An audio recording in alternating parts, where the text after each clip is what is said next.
जैसे मैंने पिछले मॉड्यूल में बताया कि डिस्पैचिंग रूल्स होते हैं जिसके बेसिस के ऊपर हम जॉब प्रायोरिटाइज करते हैं, प्रायोरिटीज उनकी सेट करते हैं कि कौन सा जॉब पहले जाएगा और कौन सा जॉब उसके बाद जाएगा। सम ऑफ द डिस्पैचिंग रूल्स इधर मैं डिस्कस कर रहा हूँ, फिर हम एडवांस शेड्यूलिंग के अंदर इसको ज़्यादा डिटेल में हम डिस्कस करेंगे। इधर इम्पोर्टेंट है क्योंकि this is part of production activity control. Dispatching rules एक बहुत कॉमन है, that is first come first serve. जो भी सबसे पहले वर्क सेंटर में ऑर्डर पहुंचेगा, जॉब ऑर्डर, वो सबसे पहले उस पर ऑपरेशन होगा। That is basically a very simple one जो कि हम यूज करते हैं।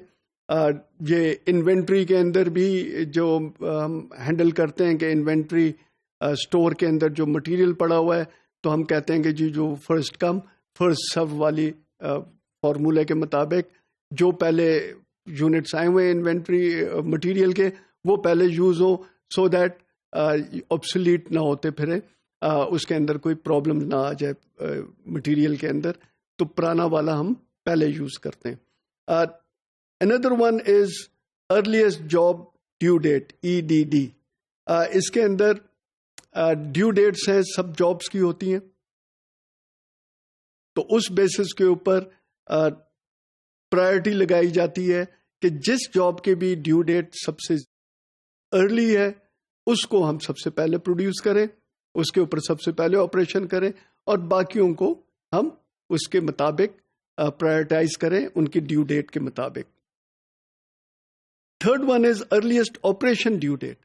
हर ऑपरेशन का प्लान किया होता है कि ये जो प्रोडक्ट है इसका ये जो ऑपरेशन है, लेट्स से ऑपरेशन नंबर 3, ये कब इसको परफॉर्म होना चाहिए था, और जिसका भी सबसे वही पर्टिकुलर ऑपरेशन सबसे पहले उसके टाइम हो तो उसको सबसे पहले प्रोड्यूस किया जाए, क्योंकि ऑपरेशन का ड्यू डेट गिवन है, तो उस ऑपरेशन के ड्यू डेट के हिसाब से उसको डिसाइड किया जाता है कि कौन सा किया पहले प्रोड्यूस किया जाए, ऑर्डर कौन सा उसके बाद किया जाए, and so on so fourth. Very popular dispatching rule is shortest processing time first.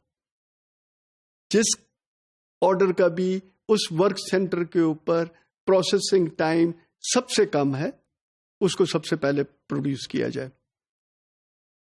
इस बेसिस के ऊपर यूजुअली जो SPT के अंदर जो टाइम लगता है सबका प्रोड्यूस होने का, तो शॉर्टेस्ट प्रोसेसिंग टाइम सबसे जल्दी इस काम को कंप्लीट करता है, यूजुअली ये होता है।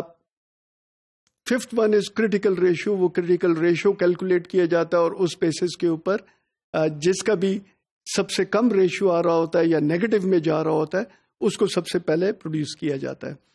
ये डिफरेंट रूल्स हैं, इसके अलावा भी और कई रूल्स हैं, बेतहाशा रूल्स हैं, लेकिन जब भी हम डिसाइड करते हैं कि प्रायोरिटाइज हमने ये ऑर्डर करने हैं, तो उसके अंदर ये नहीं होता कि हम 2-3 डिफरेंट रूल्स को यूज करके प्रायोरिटाइज करेंगे, नहीं, हम एक ही रूल यूज करते हैं और उसको लेकर फिर हम सारे जॉब्स प्रायोरिटाइज करते हैं, क्योंकि इसके ऊपर डिपेंड करता है कि हमारा जो मैनेजमेंट है उसका फोकस क्या है, ऑब्जेक्टिव क्या है, क्या थ्रूपुट इंक्रीज करना है, ड्यू डेट्स मीट करनी है,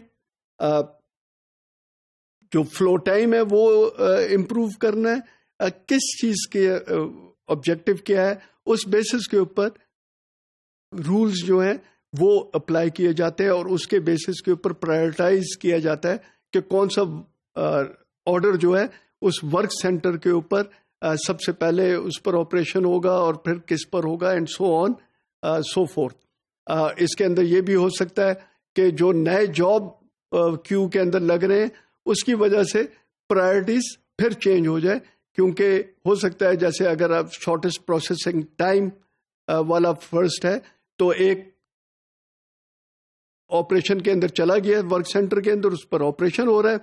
इन द मीन टाइम एक और जॉब आया जो नंबर 2 पर था, उससे कम टाइम के ऊपर उसका प्रोसेस टाइम है, तो हो सकता है कि वो नंबर 2 की जगह फिर नया जॉब आकर लग जाए और उस पर प्रोसेस हो जाए because of the dispatching rule.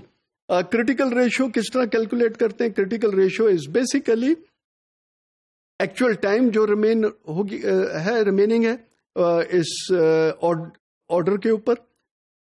Remaining क्या है कि ड्यू डेट क्या थी, let's say it was 15th of October, present date की है 1st of October, so 14 days रह गए हैं इसके जो एक्चुअल टाइम रिमेनिंग। और जो लीड टाइम हमने दिया हुआ था कि कितना टाइम रिमेनिंग है, लीड टाइम हमने जो दिया हुआ था उसमें अब सिर्फ लेट्स से 6 दिन रह गए हैं, तो 14 divided by 6 will give you the critical ratio. Basically critical ratio अगर ड्यू डेट और प्रेजेंट टाइम आपका एक्चुअल टाइम रिमेनिंग ज्यादा है लीड टाइम के हिसाब से, critical ratio is less than 1, that means that you are behind schedule. Critical ratio is equal to 1 is on schedule. Critical ratio greater than 1 is ahead of schedule. And critical ratio negative, already हम late हो चुके हैं.